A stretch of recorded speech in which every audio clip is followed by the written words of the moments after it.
Доброе утро всем, кто настроился на канал «Аспекты Башкортостан» этим утром. Сегодня среда, 14 февраля, в Уфе 9 часов утра. В эфире программа «Аспекты Республики». У микрофона Разиф Абдуллин. Сегодня мы напомним о событиях прошедшего вторника в Башкирии, обсудим эти события, проведем голосование на нашем канале в Ютубе, а также послушаем фрагмент программы «Аспекты мнений». Вчера у нас в гостях был историк, журналист и ведущий канала «Живой гвоздь» Алексей Кузнецов. Еще раз напомню, что трансляция программы идет в прямом эфире в Ютубе на канале «Аспекты Башкортостана». Оставляйте здесь свои вопросы и комментарии. Делитесь с друзьями ссылками на программу. Если кто не подписан, подписывайтесь на канал. Этим вы поддержите работу нашей редакции. Подписывайтесь и на наш телеграм-канал «Аспекты Башкортостан». Там мы в оперативном режиме следим за актуальной повесткой дня. Итак, давайте начнем с обзора прессы. Суд отклонил апелляционные жалобы об изменении меры пресечения двум фигурантам баймакского дела.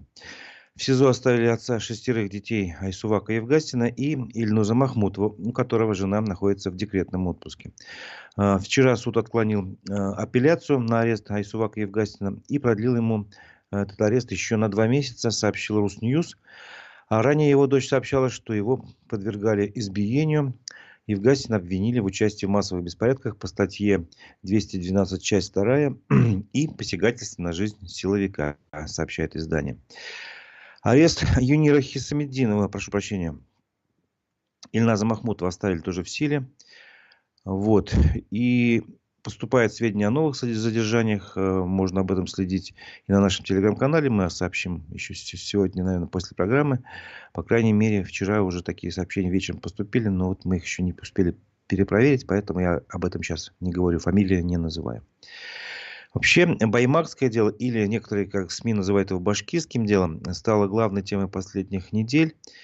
Например, об этом деле написал проект ОВД-Инфо. Напомню, это такой правозащитный проект, который признан в России иноагентом. После протестов в Баймаке уголовные дела по данным этого проекта возбудили уже против 46 человек. Минимум 3 фигурантов, многодетные отцы. И вот журналисты этого проекта поговорили с сестрой одного из них, Даниса Гасина.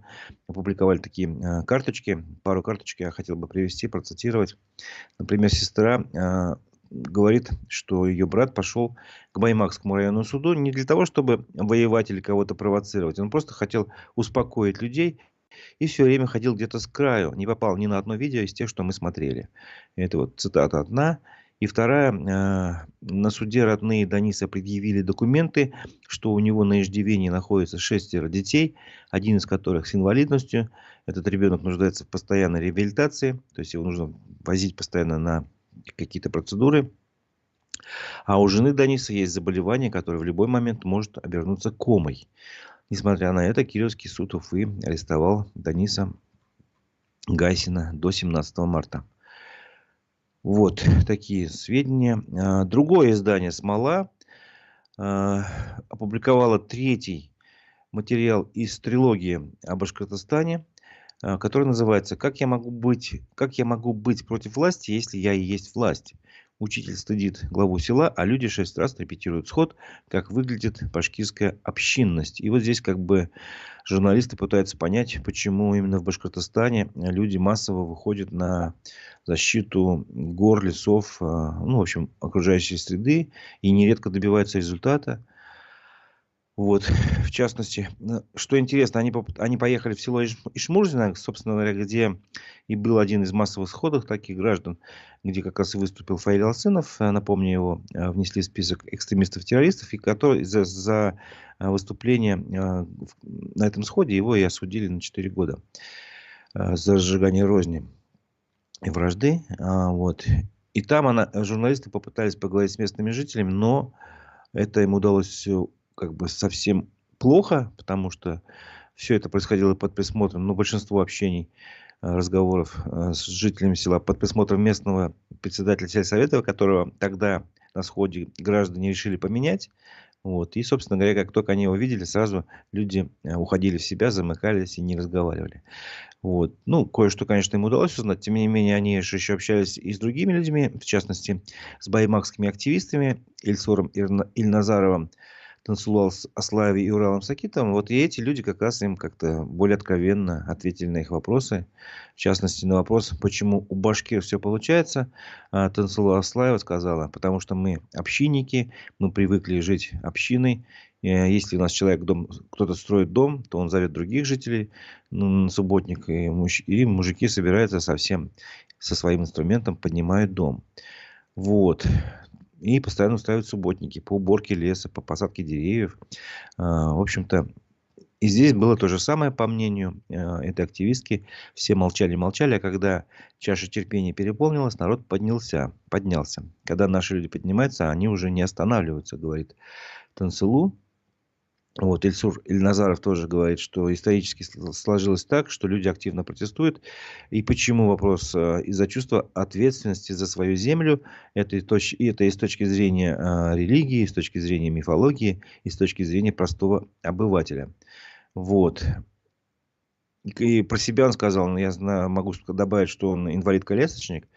Вот, говорит, что я такой мобильный человек. 3 раза за лето ездил на суд по делу, ну, по другим делам каким-то, видимо. Землю защищать, пожалуйста, но жизнь себе облегчить и просто уехать не получается. Не могу я бросить отчий дом. Вот. И Урал Сагитов, например, сказал: мы не говорим, что мы против власти. Власть — это мы. Как я могу пойти против власти, если я и есть власть? Это как раз его цитата была вынесена в заголовок. Вот.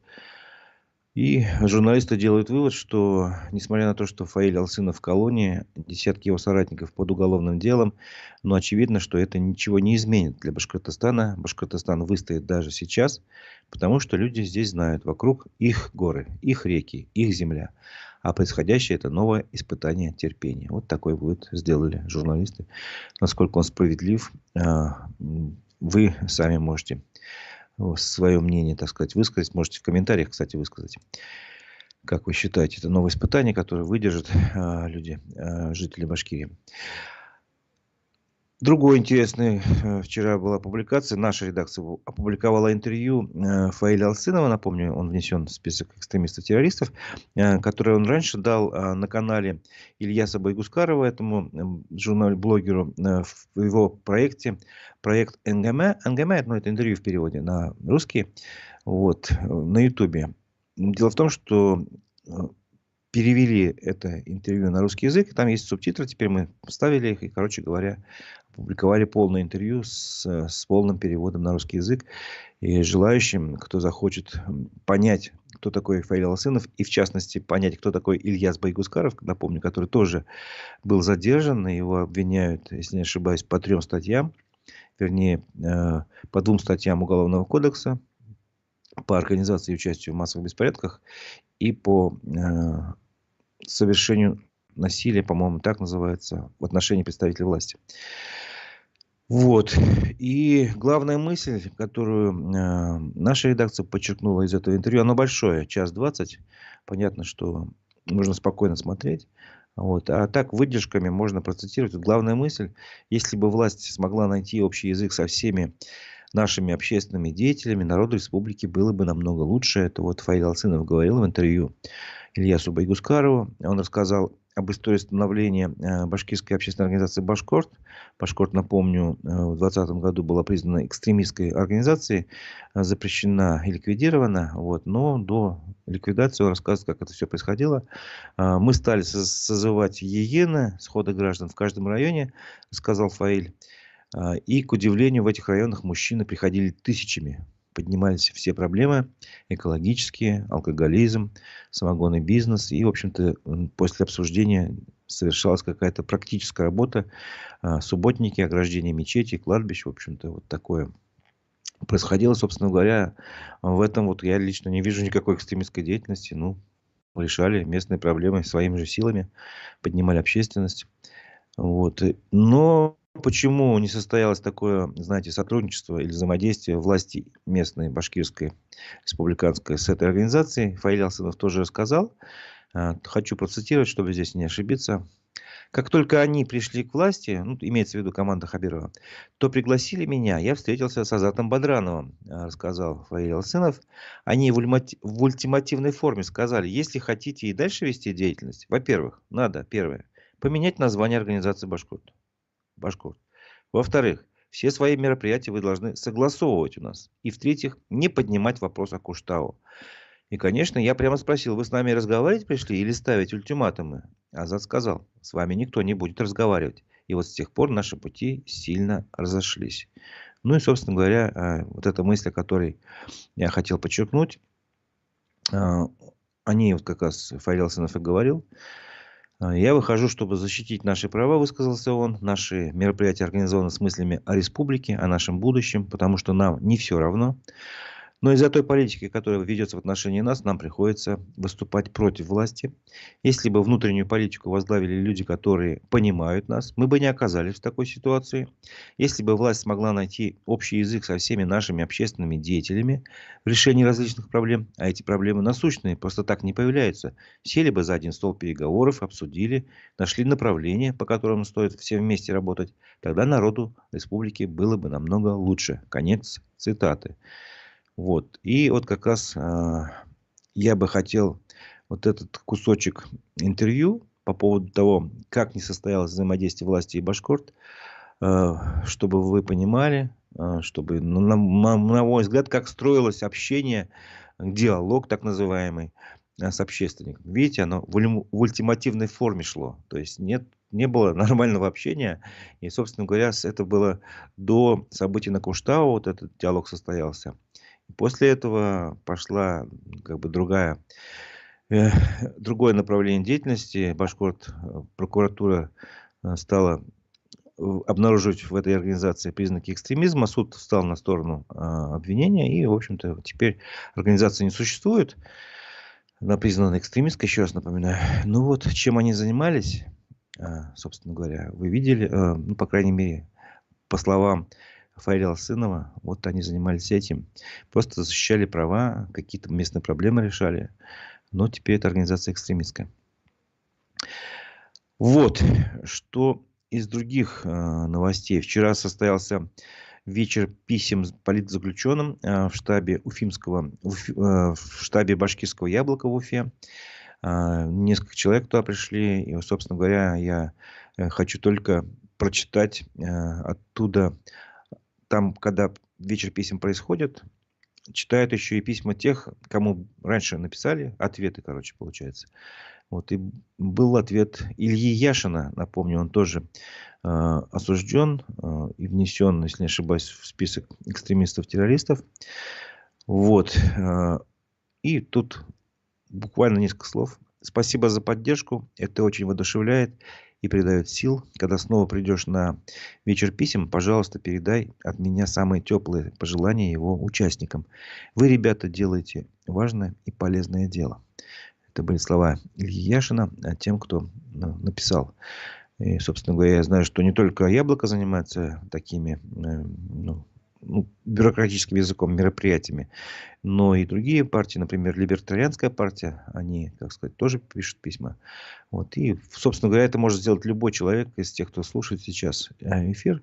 Это абсолютно легальное такое действие, которое не запрещено законом и за которое как бы нет никакой ответственности. Просто можно поддержать любого политического заключенного. Как это сделать, вы можете найти в открытом доступе в интернете, там, не знаю, и так далее. Это можно сделать почтой, можно сделать с помощью разных сервисов. Зона Телеком есть, по-моему, такой сервис и другие. К другим новостям политическим, скажем так. В уфимский штаб Бориса Надеждина вошли представители разных политических взглядов. Об этом рассказали в штабе. То есть у них есть свой телеграм-канал, и они вот как бы периодически публикуют какие-то новости. Здесь вот они рассказали, из каких людей состоит уфимский штаб. Он пока еще не распущен, потому что еще дело Бориса Надеждина еще теплится, скажем так. Он подал в суд, Верховный суд России, 2 иска, и 3-й еще иск подаст. Вот, об оспаривании отказа в регистрации его кандидатом в президент России. И вот в уфимском штабе рассказали, что он состоит из абсолютно разных людей, у каждого из которых уникальный жизненный опыт, различное социальное положение, возраст, происхождение, ценности и взгляды на устройство общества. Особенно это видно по политическим взглядам наших сотрудников, говорится в сообщении. В нашей команде нашлось место коммунистам, социал-демократам, центристам, либералам, либертарианцам и другим людям, которые являются членами-сторонниками разных политических движений. Но это не помешало вместе достичь результата. В первую очередь потому, что мы работаем на одну цель – развитие нашей страны, которое невозможно без мирной жизни, демократии и государства, подотчетного гражданам. Вот. Ну, еще хочу процитировать часть сообщения. Мы видим по-разному благо для нашей страны, но понимаем, что каждый из нас хочет для нее лучшего и готовы для этого взаимодействовать и сотрудничать друг с другом, потому что мы граждане одной страны. Резюмировали в штабе, это и есть гражданское общество. И вы тоже, наши сторонники, являетесь его частью большой команды. Ну, еще раз напомню, что Борис Надеждин подал 2 иска в Верховный суд России, а до 16 февраля планирует подать 3-й, главный иск об оспаривании отказа в регистрации кандидатом в президенты России. Вот, и в связи с этим я хочу запустить голосование на нашем YouTube-канале «Аспекты Башкортостан». Вопрос я сформулирую так. Если бы выборы состоялись в это воскресенье, как бы вы проголосовали? 4 варианта ответа. Первый за Путина, второй за другого кандидата, третий против всех. Ну, как бы это, видимо, вариант такой, что вы везде галочки позачеркиваете, просто сделаете бюллетень недействительным. И 4-й вариант ответа. Я бы не пришел на выборы в это воскресенье. Вот, пожалуйста, голосуйте на нашем канале в YouTube. Итоги голосования подведем мы позже. А сейчас продолжим. Давайте обзор прессы, обзор событий вторника. В Башкортостане запланировали провести предвыборную перепись. Она пройдет с 17 февраля по 7 марта в рамках проекта Центральной избирательной комиссии России «Информ УИК». Об этом сообщали «Аргументы и факты» УФА. Вот. То есть будут ходить обходчики, члены участковых избирательных комиссий по домам, по квартирам во всех городах и районах республики, чтобы проинформировать жителей о выборах президента России, а также уточнить список избирателей. Также они могут ответить на вопросы, какими способами можно проголосовать, если надо принять заявку на голосование на дому. Ну, в общем-то, это сообщение для чего необходимо, чтобы понять, во-первых, кто к вам придет. Вам нужно знать, что это обязательно должен быть человек со специальной одеждой, то есть на нем должна быть такая накидка белого цвета с синей надписью. При нем должен быть документ члена участковой избирательной комиссии, такой с синей печатью. Вот. Должна быть синяя сумка, шопер, нагрудный знак, телефон, в котором должно быть обязательно вот это приложение, о котором я ранее упоминал, «Информ УИК». И уже дальше, там у нее еще что-то может быть. Листовка, например, с информацией о зарегистрированных кандидатах. Напомню, у нас сейчас фактически в бюллетене должно быть 4 кандидата. Это Путин, Харитонов, Слуцкий и Даванков. Вот. Ну, если Надеждин вдруг выиграет суд, может быть и появится и 5-й кандидат, но пока 4, и я думаю, что так оно и останется, ну, как бы, если быть реалистом. Вот, так что имейте в виду, будут приходить участники этой акции «Информ УИК» с приложением с мобильным, и они будут как бы там анкетировать вас, какие-то пометочки в этом приложении делать. Так что не пугайтесь, но имейте в виду, что эти люди должны быть специально одеты, иметь документы и так далее. Вот, на этом я хочу пока обзор прессы на время прервать. И предлагаю вашему вниманию послушать запись фрагмента программы «Аспекты мнений». У нас вчера спикером был историк, автор «Живого гвоздя» Алексей Кузнецов. И тема разговора в том числе зашла и об учителях. Очень интересный кусочек, я предлагаю его послушать. Давайте это сделаем. Из российских школ за год уволилось почти 200 тысяч учителей. Такой показатель – это максимум за 7 лет. Почитали издание «Важные истории». Я напомню, что «Важные истории» внесены в реестр иностранных агентов. Если в 2017 году из школы ушли 141 тысяча учителей, то в 2023 уже 193 тысячи. В каждом третьем регионе число уволившихся учителей выросло более чем на 50%. Алексей Валерьевич, а в чем проблема-то, собственно говоря? Вроде и зарплаты подняли, и морские указы, и почему уходят? Во-первых, зарплаты подняли именно вроде. Есть много достаточно разнообразных бюрократических приемов, при помощи которых в отчетах зарплаты выглядят поднявшимися, А в реальной жизни они не выглядят поднявшимися, а во многих ситуациях являются даже упавшими. Это связано с тем, что, во-первых, мы наблюдаем, у меня нет официальных никаких данных, но я хожу в магазин. И я наблюдаю инфляцию по росту цен на продукты, самые обычные, самые элементарные продукты питания. Ну, казус с яйцами предновогодний, я думаю, всем памятен. Не знаю, насколько эта ситуация остра была в Башкортостане. В Москве действительно народ как-то так немножко привычно дергался по поводу того, что вот такой абсолютно повседневный продукт с покупкой бывали отдельные заминки. Поэтому фактическая зарплата действительно не растет как минимум. А во многих регионах, я так периодически получаю какие-то отзвуки, кто где сколько получает, эта зарплата в 3-4 раза меньше, чем в Москве.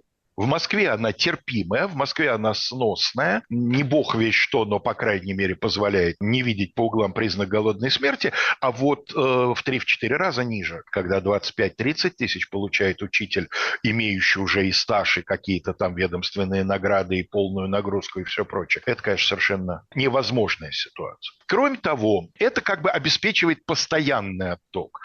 Почему так возросли цифры к 2023 году? Я думаю, что для немалого количества коллег изменившаяся атмосфера в учебных заведениях тоже сыграла свою роль. Надо посмотреть еще на возраст увольняющихся, потому что если, скажем, среди них много молодых учителей, тех, кто там пришел 2-3 года назад с институтской скамьи, тоже показательно. Когда шли в пединститут, рассчитывали на одно, когда окунулись в это, так сказать, получилось совсем другое. Поскольку я живу на окраине Уфы, у нас учительница музыки буквально 3 года назад уволилась, молодая учительница музыки уволилась из школы и уехала в Москву. Ведь привлекают, собственно говоря, деньгами и хорошим социальным пакетом. Да, вы знаете, я очень много встречал последние годы своей работы. Я закончил 4,5 года назад работать в школе. Значит, я встречал довольно много. Не в той школе, где я работал, там не было проблем с комплектованием. Просто вот, что называется, информационный шум среди коллег, да, в округе. Очень много случаев, когда люди переезжали действительно в Москву и при этом говорили, что все неудобства связаны с переездом. Да, в Москве надо достаточно много платить за жилье, но все равно зарплата московская покрывает и первое, и второе. В Москве отдельная, так сказать, история связана с тем, что многие директора школ сейчас – это люди, приехавшие из регионов. Директор школы – фигура чрезвычайно зависимая от начальства. Начальству хочется, чтобы на этом месте был как можно более покладистый человек. Они приглашают человека из региона, прекрасно понимая, он здесь не укоренен, значит, будет браться ипотека. Ипотека ничто так не привязывает к работодателю, как ипотека. И мы получаем абсолютно послушного на все готового, легко управляемого директора школы. А есть какая-то дополнительная нагрузка на учителей в Москве? Никакой особенной московской нагрузки. Московская доплата есть, московской нагрузки, по-моему, нет. Более того, я бы сказал, что в Москве как-то поспокойней. Опять-таки, это мнение человека, который уже не внутри системы, да, я уже внешний наблюдатель. Какого-то такого накала особенного я не вижу, а вот региональные новости периодически этот накал приносят. Поэтому у меня, как у зрителя, складывается впечатление, что в регионах возможно и покруче. Вполне возможно, и это логично, потому что там, насколько я понимаю, в процентном отношении гораздо больше участников СВО. Это был фрагмент программы «Аспекты мнений». Вчера у нас спикером был историк, ведущий канала «Живой гость» Алексей Кузнецов. Полностью программу с его участием вы можете посмотреть на всех наших площадках: ВКонтакте, в Одноклассниках, в Яндекс.Дзене и, естественно, в Ютубе, на нашем канале «Аспекты Башкортостан», где сейчас, я напоминаю, идет голосование. Я прошу вас ответить на вопрос, как бы вы проголосовали, если бы выборы президента России состоялись бы в это воскресенье. Там 4 варианта ответа. Посмотрите на канале, на нашем в чате, посмотрите и проголосуйте. Итоги голосования подведем ближе к концу программы. А теперь продолжим обзор прессы, о чем писали СМИ вчера, о каких событиях. В Стерлитамаке и Салавате в 2024 году превышение предельной концентрации вредных веществ фиксировалось уже 15 раз. Об этом сообщил телеграм-канал «Воздух Башкирии» со ссылкой на данные Росгидромета.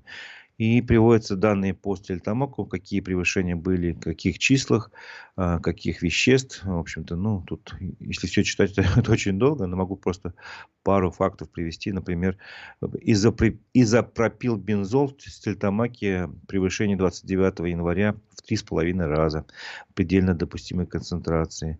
В Салавате почти в 2 раза, 15 января. По фенолу превышение в Салавате 4 фиксировалось. Раз, два, три, 4 раза, да, и так далее.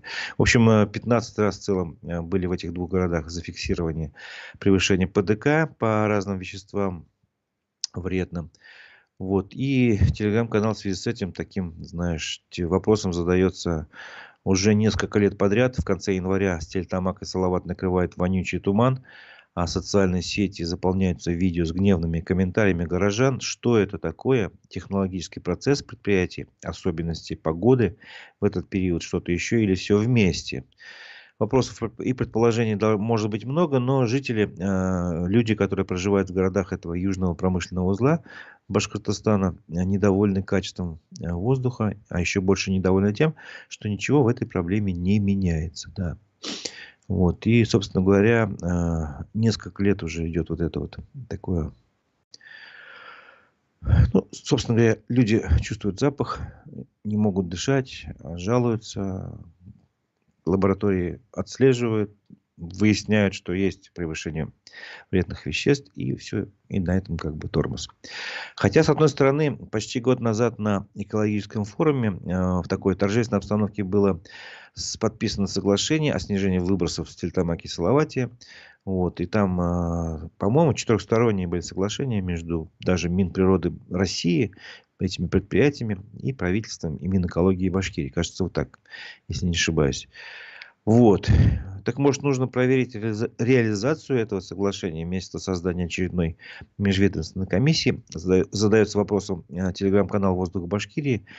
Вот. Или если у промышленных гигантов слова не расходятся с делом, стоит проверить сотни других мелких каких-то предприятий, которые тоже ведут свою деятельность в этой промышленной зоне. Тем более, что полномочия для такого надзора у республиканских властей есть. Но вот это вот вопросы, которые без ответа, которые, к сожалению, каждый год задают жители и экологи. И это говорит о том, что экологические проблемы для Башкортостана насущные. Не только варварская деятельность золотодобывающих предприятий и других каких-то ресурсников, но вот и химически перерабатывающих предприятий тоже большой, так сказать, большую тревогу у людей вызывает. К другим новостям. Иеромонаха Петра Степанова пригласили в церковный суд в Нефтекамск, чтобы снять с него священный сан. Об этом сообщил сам иеромонах в своем телеграм-канале. Ему пришло письмо от имени председателя церковного суда Нефтекамской епархии Алексия Тихонова. И зацитирую текст письма, оно короткое. Ваше преподобие, вы приглашаетесь на заседание Церковного суда Нефтекамской епархии в качестве ответчика по делу о снятии с вас священного сана. Заседание состоится 15 февраля, то есть завтра в 12 часов в здании Нефтекамского епархиального управления, и там адрес. Вот, напомню, что 9 февраля, получается 5 дней назад, в интернете появилась видеозапись облаченного в рясу Петра Степанова, который обратился к главе Уфимской митрополии, владыке Никону, с множеством обвинений. В том числе в том, что якобы, по его словам, Никон сколотил себе состояние на пенсии стариков. Они отдают храмам последнее, а вы ходите в золоте, накупили дорогих автомобилей, а в вашем загородном доме монахи не трудятся как прислуга. Это цитата из его обращения. Там были и другие слова, более нелицеприятные, которые я просто не могу цитировать ввиду своей цензуры. Там нецензурные слова были, на мой взгляд, даже такие. То есть, кроме вот этого обращения, у него еще появились видео позже, где он в 2 частях по полчаса рассказывал об одной истории. Очень такой, знаете, такой детективный сюжет в этой истории. Об истории с богатыми пожертвованиями в храме Георгия Победоносца в селе Еланыш Салаватского района, который находится в 20 километрах от санатория Янгантау. Вот. И это иеромонаха Петра Степанова как раз вот назначили там служить в этом храме. Когда он там приехал, он, собственно, понял, что тут происходит что-то такое, знаете, какая-то мутная схема действует. Людей из санатория богатых пациентов там вплоть до генералов разных и чиновников из Москвы приглашают в храм, говорят, вот смотрите, какой храм исторический, вот там, значит, надо ему помогать, вот нам про нас все забыли. И, в общем, собственно говоря, все приводилось к тому, что люди жертвовали деньги, причем немалые эти деньги. Речь шла даже о сотнях тысяч рублей. Кто-то мог и миллион там пожертвовать. В общем, такие вещи там творились. И эти деньги присваивались. То есть уходили не на развитие монастыря вот этого, храма, прошу прощения, вот, а на личные какие-то цели, ну, по словам этого священнослужителя, который пока еще священнослужитель, по крайней мере, до 15 февраля. Вот. И по словам этого Петра Степанова, в ситуацию вмешался уфимский митрополит, отец Никон. После этого человека, который этой кассой занимался в храме, от работы отстранили. В общем, как бы от этих денежных потоков как бы его в сторону отставили. После чего к Петру Степанову приходили люди с оружием в руках ночью с предложением хорошенько подумать. То есть, ну, в общем-то, речь как бы шла о неприкрытой угрозе. Вот. Священник обратился в полицию. В итоге, значит, приехал и митрополит Никон туда, в район, и состоялось собрание у местного начальника полиции. В итоге дело полностью замяли. Видимо, договорились о каких-то там, не знаю, делах, там, процентах и прочее.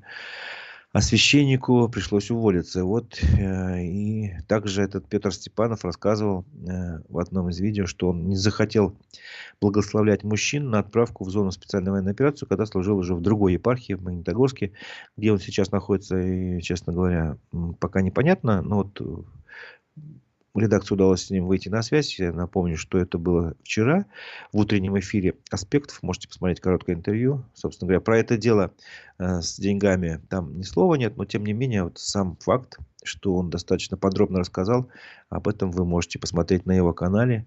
Если не ошибаюсь, он называется «Отец Петр». Вот, в Ютубе. Продолжаем обзор прессы и событий. Прокуратура проиграла иск по возврату электросетевого хозяйства с Телетамаку. Об этом сообщили Пруфы. Заседание суда состоялось в январе. Вот, сообщили об этом вчера. И таким образом все электросетевое хозяйство города Стерлитамака, Стерлитамак второй по величине город Башкирии, осталось в частных руках. Вот это сетевое хозяйство. И подобную участь может ждать и электросетевые хозяйства Салавата и Шимбайского района, иски по которым судами еще не рассматривалось. Раньше все это хозяйство принадлежало муниципалитетам. Это достаточно большие активы. Вот. Но 3 августа 2020 года, напомню, как раз в год событий на Куштау, было заключено концессионное соглашение, по которому это хозяйство, электросетевое хозяйство Стерлитамака было передано частному предприятию, которое называется, такое длинное название у них, автоматизация системы технологий, если сокращенно АСТ. По факту это московская компания, сообщает Пруфы. В результате бизнес, приносящий чистую прибыль в десятки и сотни миллионов, оказался в частных руках. Прокуратура республики попыталась отменить это соглашение, посчитав, что администрация города забрала себе в казну все имущество муниципального предприятия электросети и передала его в концессию на 50 лет предприятию АСТ без проведения конкурсных процедур. Тем более, что участвовать в конкурсе было готово предприятие Башкирэнерго, ну, такое с многолетним опытом, деловой репутацией, но их не допустили.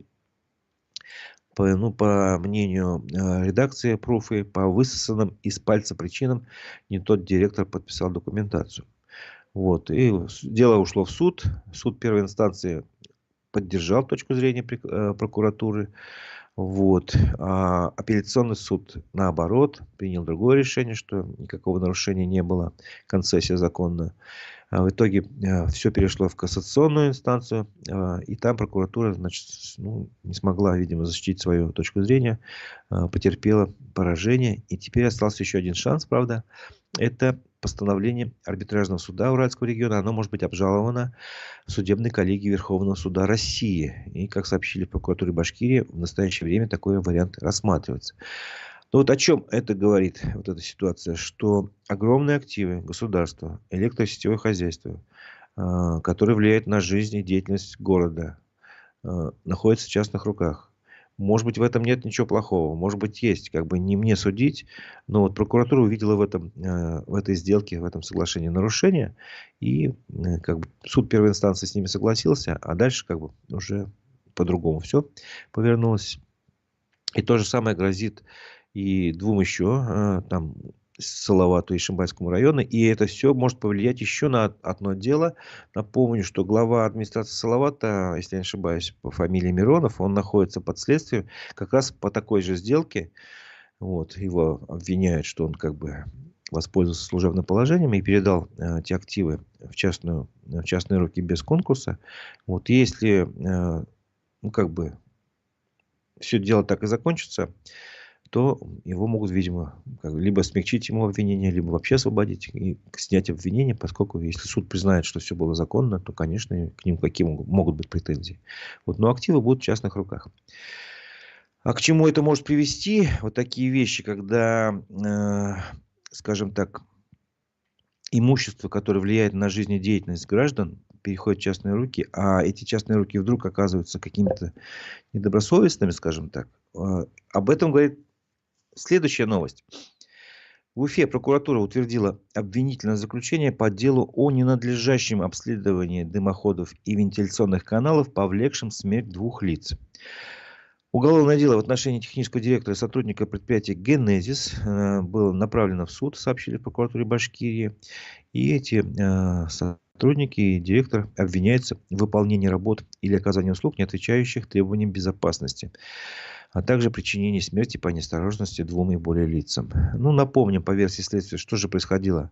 В общем, тоже было, значит, соглашение, видимо, по обследованию вот этих дымоходов и вентканалов. И это должны были делать предприятия «Генезис».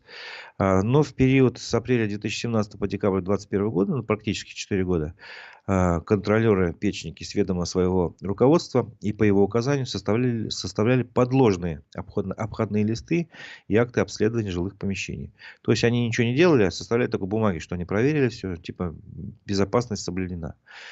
В результате произошло скопление и распространение в большом количестве углекислого газа, вот, что привело к отравлению и смерти двух людей. Вот. Кроме этого, ряд многоквартирных домов в Советском районе Уфы на длительный срок были отключены от газоснабжения, которое еще обеспечивало эти дома и жителей горячей водой. То есть остались и без газа, и без горячей воды.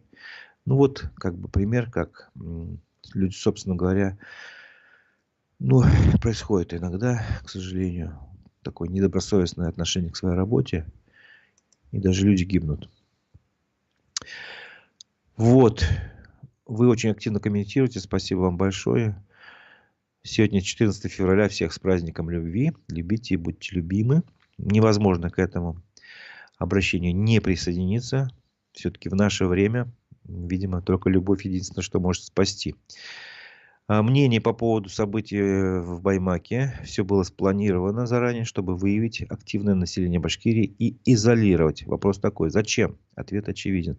Ну, собственно говоря, может быть, вам, уважаемая Марина, очевиден, но я вот сейчас не знаю, насколько это очевидно.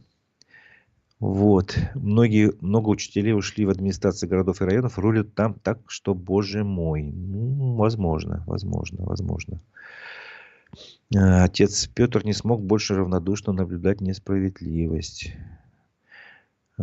Батюшка Петр настоящий духовник, в отличие от духовников семьи Цыгановых, например. Спасибо, что вы активно комментируете. Комментируйте дальше. Я думаю, что какие-то ваши мнения мы успеем процитировать. Продолжим обзор прессы. Спикер башкирского парламента Константин Толкачев предупредил о попытках мошеннических действий от его имени. Что же произошло? Значит, пресс-служба Госсобрания сообщила, что вот неизвестные люди создают фейковые аккаунты от имени Константина Толкачева или от имени руководителей парламента, там, ну, каких-то комитетов, председателей, и рассылают депутатам сообщения в мессенджерах. К примеру, пишут о некой проверке в законодательном собрании, сообщил Константин Толкачев. Говорят, что должен позвонить сотрудник федеральной службы и нужно ответить на его вопросы. Это не первый случай фейковых рассылок от моего имени, но в последние дни наблюдается повышенная активность. Ну и совет от Константина Толкачева, который, я думаю, применим ко всем. В такой ситуации самое главное личный контакт. Не нужно ничего делать до тех пор, когда вы еще не поговорите с кем-то лично, с тем, от чьего имени прислано якобы сообщение. Это простое правило убережет вас от серьезных ошибок и потери денег. Будьте бдительны. Соответственно, да. Не поддавайтесь на вот эти уловки и мошенничество, даже если вам звонят по WhatsApp, и там есть фотография Константина Толкачева, это ни о чем не говорит абсолютно. Можно создать фейковый аккаунт от его имени, с его фотографией. Можно создать фейковый аккаунт, там, не знаю, с лейблом государственных услуг. Ну, все что угодно можно сделать сейчас. Поэтому не ведитесь. Не ведитесь. Вчера прозвучала цифра, что за 2023 год жители Башкирии отдали вот таким способом мошенникам. Представляете, какую сумму? 1 300 000 000 рублей. Даже больше. Больше, чем 1 300 000 000 рублей за год. Люди просто так отдали. Я не понимаю. Я не понимаю людей, которые верят на слово по телефону неизвестным людям. Даже если там какая-то фотография известного человека находится. Не верю. Не понимаю, вернее. Ну что ж, продолжим обзор прессы. Суд оставил под стражей бывшего начальника межрайонного регистрационно-экзаменационного отдела ГИБДД Башкортостана Ильдуса Шайбакова до 10 марта. В общем, ему продлили меру пресечения. Об этом сообщил коммерсант Уфа.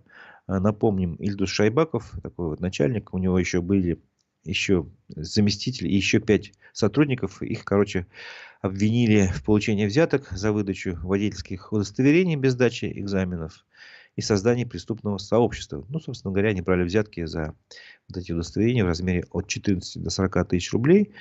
Следствием установлено 55 фактов таких. И их общая сумма этих взяток составила до 2 миллионов рублей. Их задержали в марте аж 2021 года. Сначала задержали, потом уволили, арестовали их имущество. Вот, и, собственно говоря, сейчас кого-то уже наказали, кого-то еще по кому-то еще идут судебные процессы. Вот по Шайбакову, видите, он еще по нем не завершен судебный процесс, он находится под стражей. Напоминаю, что на нашем канале в YouTube идет голосование. И я прошу вас ответить на вопрос, как бы вы проголосовали в это воскресенье. Там 4 варианта ответа. Проголосуйте активно. И скоро мы, наверное, будем подводить его итоги. Но я еще хочу пару новостей и пару таких сообщений, видимо, сделать. Ну, во-первых, в связи с тем, что нам напомнили, что сегодня 14 февраля, сегодня уфимцы могут сходить на быстрые свидания. Об этом сообщил телеканал ЮТВ. Сегодня на катке Арт-Квадрата. Но уфимцы знают, что это такое. Для горожан организуют быстрое свидание. На них можно найти вторую половинку или просто весело провести время. Такое мероприятие пройдет с 7 часов вечера до 9 часов вечера. Вот, катайтесь на коньках и, видимо, знакомьтесь. Я так понимаю. И я хотел бы напомнить, поскольку у нас еще есть время, о новостях, которых сообщала наша редакция ровно 5 лет назад, и тоже в этот же день, 14 февраля. Я специально покопался в наших архивах, и мне показалось символичным некоторые новости, надо их напомнить, которые в тот день 5 лет назад происходили. Итак, первая новость. Дмитрий Песков сообщил, что в Кремле видели обращение жителей Сибая к президенту. Пресс-секретарь президента Дмитрий Песков подтвердил, что в Кремле видели это обращение жителя Сибая к Владимиру Путину. Об этом он рассказал заместителю главного редактора «Эхо Москвы» Максиму Курникову сегодня, то есть в тот день 5 лет назад, во время брифинга. Безусловно, видели, сказал Песков. Сейчас эта информация проверяется в соответствующих отделениях администрации. Вместе с тем, по словам Пескова, в Кремле не слышали заявления главы Сибая Рустема Афзалова, который назвал жителей города, записавших обращение, козлами и экскрементами. Я думаю, он хотел сказать экстремистами, но оговорился. В общем, вот так он их назвал. Чиновник, который такое отношение допустил к жителям своего собственного города. Напомню, в дальнейшем получил повышение. Сейчас он министр туризма и предпринимательства, по-моему. В общем, министр туризма. И в отношении него тоже заведено уголовное дело. Там по каким-то делам, когда он был в Сибае. Вот. Но по поводу этих слов Песков сказал, если действительно имело такое место заявление, вряд ли можно с ним согласиться и вряд ли можно приветствовать подобное высказывание. Вот. А из-за чего было высказывание это? Опять же из-за экологии. Напомним, обращение к Путину было записано во время схода жителей Сибая. Горожане потребовали эвакуировать всех жителей тысячеметровой зоны и детей города, возместив им ущерб, разместить в близлежащих санаториях и профилакториях, а также отправить в отставку главу города Рустема Авзалова и осмотреть его бездействие на фоне экологической катастрофы на федеральном уровне. Напомню, что в Сибае были большие проблемы экологические с воздухом тоже из-за задымления ямы, карьера Сибайского, да, так будет, точнее, огромного карьера, который остался после разработки как раз природных ресурсов, и там задымилось все, и там это все было невозможно. Вот. В этот же день мы сообщали, что Сибайская администрация намерена обжаловать решение суда, признавшего ее бездействие в связи со смогом. Об этом и сказала «Эху» представитель администрации Сибая Айслу Ермухаметова. По ее словам, суд признал, что мэрия не информировала жителей города об экологической ситуации, однако данные о состоянии воздуха транслировались по местному телевидению, в газетах и на радио. Кроме того, отмечает юрист, что в первые дни этого смога мэрия объявила сбор членов городской комиссии, а потом был введен режим повышенной готовности. Ну, собственно говоря, как бы администрация отстаивала свою позицию, но иск против мэрии подал прокурор Сибая, и на тот момент о серном смоге в СМИ и соцсетях говорили 1,5 месяца, а суд установил, что мэрия своевременно не информировала горожан о превышении ПДК вредных веществ в атмосфере, хотя в декабре у них уже была эта информация. Вот. Ну, собственно говоря, тоже такая вот типичная ситуация для Башкортостана, когда воздух невозможно дышать, администрация города вроде бы должна быть на стороне своих собственных горожан. По мнению суда, тогда эта администрация бездействовала. Вот. Администрация считает, что нет, но в итоге, значит, все-таки суд в дальнейшем отменил этот иск. Это решение суда в других инстанциях. И как бы администрация осталась чистой. Но воздух-то, напомню, был очень долгое время таким невозможным для проживания там. И жители, наверное, справедливо требовали: давайте переселяйте нас, раз вы не можете обеспечить экологическую чистый воздух. Вот. Тоже сейчас самое происходит в Стрейтамаке, Салавате и Вышимбае, напомню, в Южном Примузле. Из года в год, там, когда ветра нет, все скапливается, вот это, все воздух, все вещества. Предприятий много. Еще строятся новые сейчас рядом в Ишимбайском районе. Экологическая ситуация будет еще хуже, на мой взгляд. Вот. И как бы власти размахивают руками, что мы подписываем соглашение с предприятиями, они будут делать какие-то мероприятия, понижать как бы количество выбросов, но горожане на своем собственном, не знаю, своим носом собственным чувствуют, что все это пока только слова. Ну что ж, давайте подведем итоги голосования. Напомню, что я спрашивал вас, как вы проголосуете, если выбор состоится в это воскресенье. Проголосовали почти 200 человек. Давайте посмотрим, что же вы думаете. Против всех 44% голосов проголосовали большинство нашей аудитории. За другого кандидата, не за Путина, 29%. Не пришел бы 15%, а за Путина 10% голосов. Ну, такой расклад как бы на сегодня. Понятно, что аудитория у нас специфическая. Активные люди, которые хотят сами определять собственным мнением отношение к событиям, к ситуации и так далее. Такие с критическим мышлением. Я думаю, именно такие люди слушают аспекты Башкортостана. Напомню, это бывшая редакция «Эхо Москвы» в Уфе. Вот. И, собственно говоря, подтверждают: по трассе невозможно ездить, дышать в Стрейтамаке. Как живут жители Салавата, я вообще не представляю. Да. Надо создать фонд помощи политическим заключенным. Трудно не согласиться. Вот, собственно говоря, да. Спасибо большое за ваши комментарии, за вашу активность. Но я хочу сейчас еще, пользуясь возможностью, еще есть время, рассказать вам о тех событиях, которые произошли вчера в России и в мире, и зачитать вам вечерний выпуск новостей телеграм-канала «Эхо Новости». Итак, 1 человек погиб и 2 пострадали в результате российского обстрела в Днепропетровской области, утверждают местные власти. Еще 2 женщин в Херсоне получили травмы из-за попадания снаряда вблизи остановки общественного транспорта. Также повреждено медицинское учреждение, сообщили в областной администрации. С российской стороны комментариев этих ударов нет. Соединенные Штаты Америки отвергли соглашение о заморозке войны в Украине, которое через посредников предлагала Москва в конце декабря, утверждает Reuters со ссылкой на российские источники.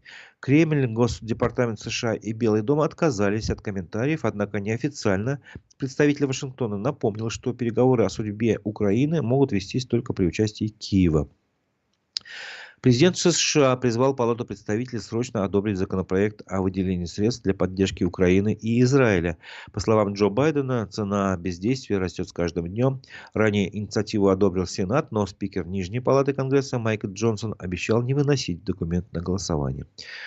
Украине не стоит ждать приглашения в НАТО на ближайшем саммите организации, сказала посол США в Альянсе Джулиана Смит на пресс-конференции. В то же время представитель Вашингтона заверила, что Киев получит сигнал о решительной поддержке со стороны НАТО. Встречу планируется провести в ближайшем июле.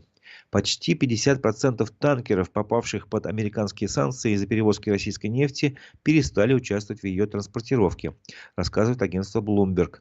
Всего США включили в список 50 танкеров, ограничения против них начали действовать в минувшем октябре. Власти Канады отказали России в выдаче 98-летнего ветерана дивизии СС Галичина Ярослава Гуньки, поскольку между странами нет договора об экстрадиции. Представитель Москвы в Оттаве назвал решение политически мотивированным и пообещал настаивать на предъявленных требованиях. Гражданин Германии был задержан в аэропорту Петербурга из-за упаковки сладостей с каннабисом. Сотрудникам таможенной службы он сказал, что использует их, чтобы заснуть в перелетах. Сообщили в ведомстве. Пассажира арестовали по делу о контрабанде наркотиков. Ему грозит до 7 лет колонии.